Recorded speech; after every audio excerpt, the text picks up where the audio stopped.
Vi skal se lidt på, hvad lys er.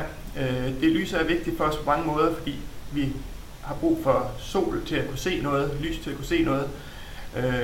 Når vi får sollys på huden, så genererer vi D-vitamin, og vi får også reguleret vores døgnrytme af lyset. Desuden så er der en masse teknologiske indvendelser af lyset. Vi kan sende internet rundt i lyslederkabler over hele verden. På den måde vi kan streame fjernsyn, fordi vi kan flytte så meget data via lys. Desuden så kan vi studere utrolig mange fænomener i naturen ved at kigge på, hvordan det lys, der kommer ned fra stjernerne for eksempel, er struktureret. Så lad os se lidt på, hvordan lys opfører sig. Her skubber jeg gitter ind med 100 linjer, 300 linjer og 600 linjer per millimeter for en laser. Så lige, at når vi sendte laseren ind mod en glasplade, hvor der var en masse ridser, så blev lyset splittet op. Og for at forstå det, så skal man betragte lys som bølger. Og vi husker, at hvis vi havde to bølger, der mødte hinanden, så kunne de forstærke hinanden og så fortsætte videre ud. Det kalder man konstruktiv interferens.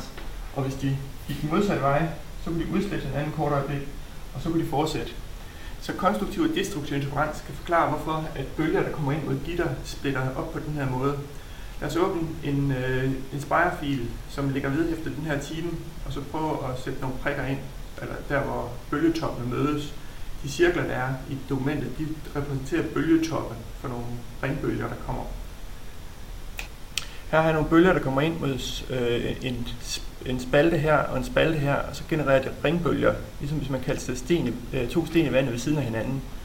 Så der er en bølgelængde mellem hver af de her cirkler, og cirklen repræsenterer bølgetoppen.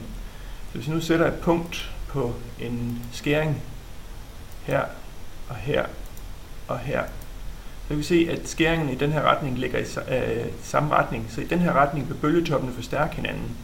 Prøv at stoppe videoen her, og så sæt skæringer ind her, og så sæt en linje igennem de her punkter, så man kan se, hvordan de går i den samme retning.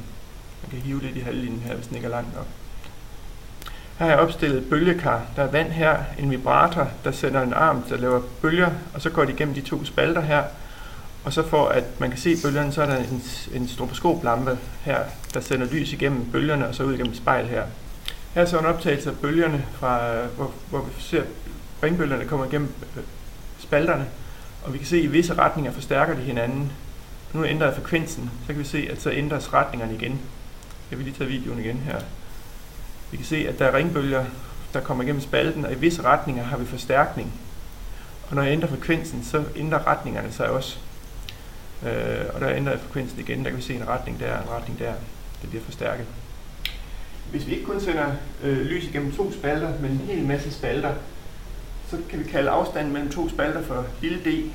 Og hvis der er 600 linjer per millimeter, så må afstanden mellem to spalter være 1 mm delt op i 600, så får vi, hvor langt der er mellem to ridser i vores glasplade her.